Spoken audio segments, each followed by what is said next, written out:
Long ago, in ancient Egypt, the land was divided.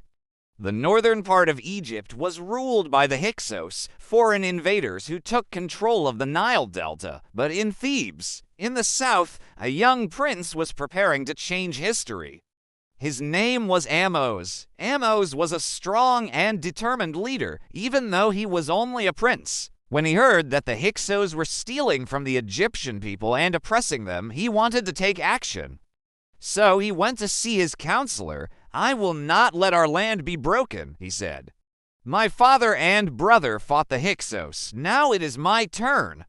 Egypt must be free again." The counselor was a wise man who had served many pharaohs. He knew that the Hyksos were a powerful enemy. "But the Hyksos are powerful, my king," he said. "They have strong chariots and weapons. It will be a hard fight to defeat them." Ahmose was not afraid. "Then we shall be stronger," he said. "We will train harder, fight smarter, and unite our people.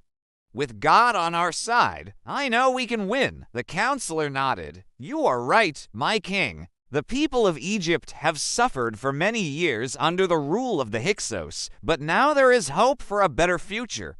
Let us prepare for battle." And so, with the help of his counselors and generals, Ahmose prepared his army for war. He knew that the Hyksos were a powerful enemy, but he was determined to fight them and win. Ahmose led his army north to face the Hyksos. The two armies met in battle, and the fighting was fierce. Chariots crashed into each other, swords clashed, and men fell on both sides. But the Egyptians fought bravely and eventually defeated the Hyksos. Ahmose led his troops from victory to victory until finally the Hyksos fled from Egypt. The last battle took place in the city of Avaris, which was the capital of the Hyksos. It was a hard-fought battle, but in the end, the Egyptians won and the Hyksos were driven out of the city.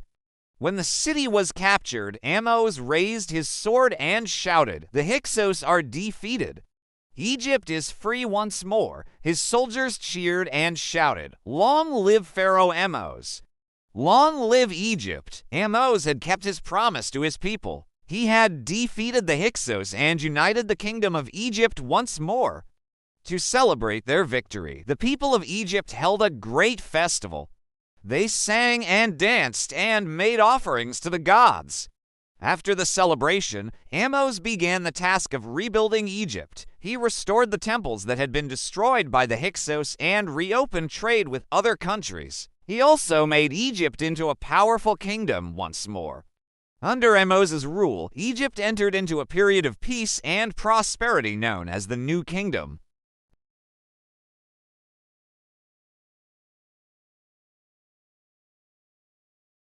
Thebes became the capital of Egypt, and the royal palace was built there.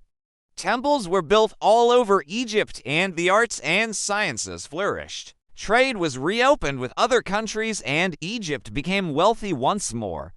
Ahmose the Great, founder of the New Kingdom, defender of Egypt, and hero of history. Did you know that?